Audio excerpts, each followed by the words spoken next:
Bank mini yang ramai-ramai melakukan penambahan modal, ditambah lagi dengan fenomena pencaplokan oleh konglomerat dan korporasi besar. Bagaimana sih ini Mas Edward melihat persaingan bisnis bank yang ada di second dan juga third layer ke depannya? Apakah potensi upside-nya masih cukup besar atau sebenarnya ini sudah melebihi begitu kondisi fundamental yang saat ini sudah ditunjukkan melalui laporan keuangan? Oke, kalau mungkin sebelum ke sana kita mulai dengan konteksnya dulu ya. Kenapa banyak sekali saat ini terjadi konsolidasi di industri perbankan, terutama untuk bank-bank dengan size yang kecil ya, yang jumlah equity-nya mungkin masih di bawah di bawah 3 triliun atau 2 triliun untuk tahun ini requirement dari OJK.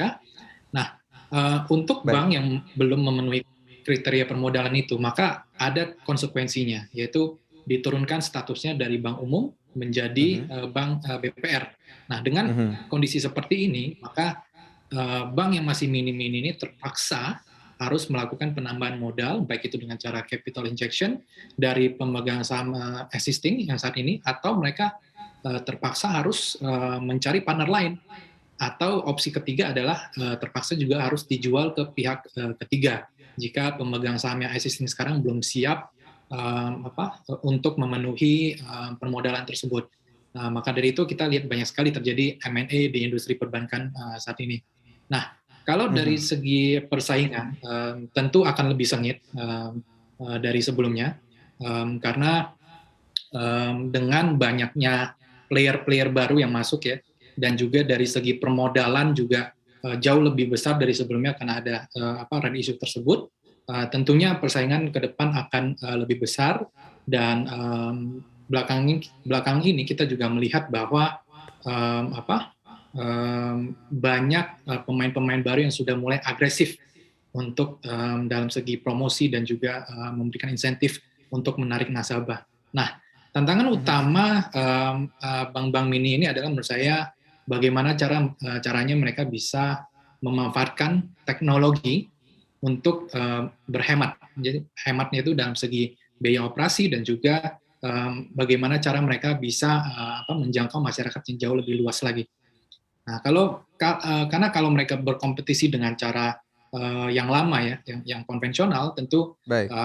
bisa dibilang mereka akan kalah saing nih dengan bank-bank Mhm. besar yang memiliki operating leverage yang jauh lebih bagus. Jadi cara berkompetisinya juga akan berbeda ke depannya, itu sih. Mhm. Berarti ini secara otomatis juga akan memperbaiki kondisi fundamental bank-bank yang kecil-kecil ini ya, apalagi sudah melantai di Bursa Efek Indonesia nih Mas Edward, benar nggak sih?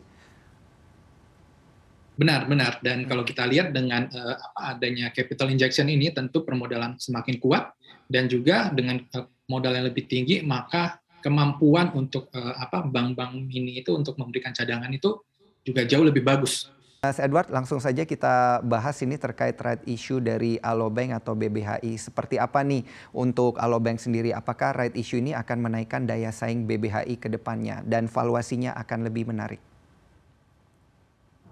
Iya, sama seperti dengan bank lainnya ya, dengan adanya red issue ini tentu dari segi permodalan akan jauh lebih kuat dan mungkin selain itu kita juga harus cari tahu strategi apa yang mereka ingin jalankan dan juga mungkin dari segi teknologi apa yang mereka bisa berikan kepada nasabah karena kalau dari segi permodalan saja saya rasa itu tidak cukup tapi kita harus tahu juga bagaimana strategi mereka untuk merangkul atau mengambil nasabah-nasabah baru yang sebelumnya belum digarap oleh bank-bank konvensional.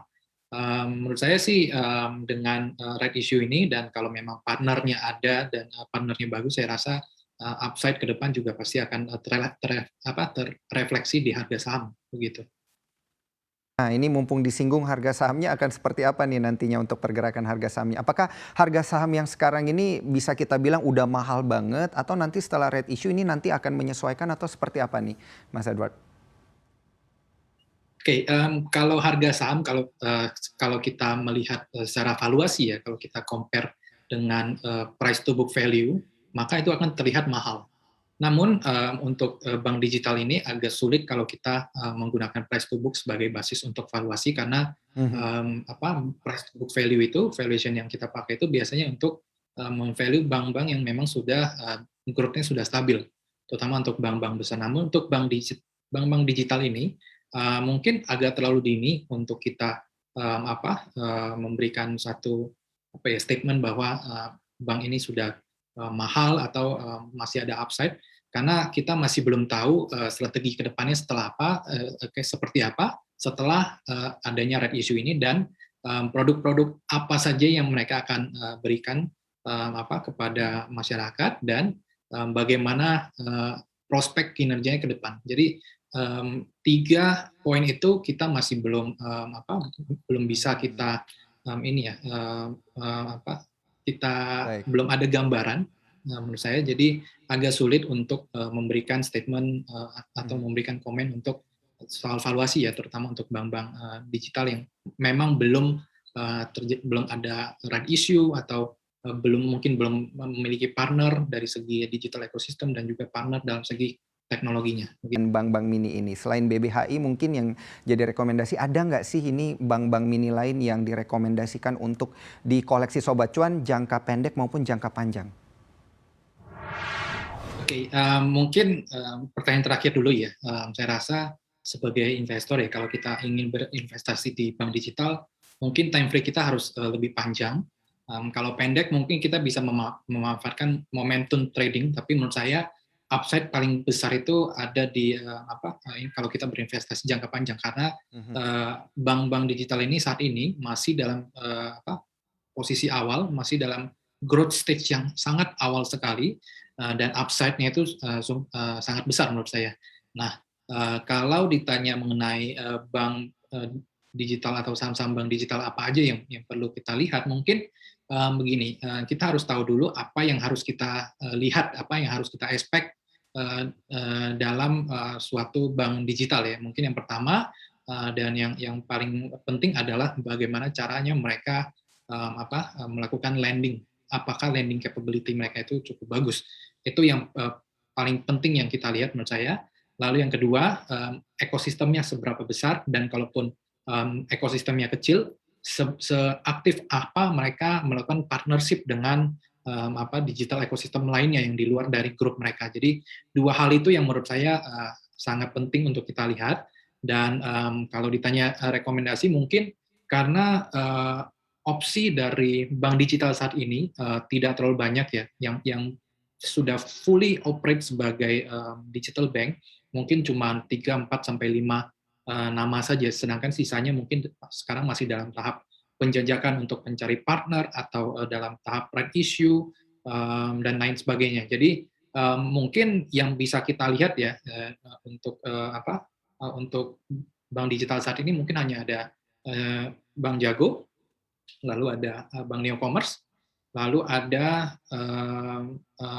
ada Blue, dan juga ada Cbank. Namun kedua yang terakhir sayangnya tidak listed. Jadi opsi kita sekarang ini mungkin di antara Bank Jago dan juga Bank Neocommerce.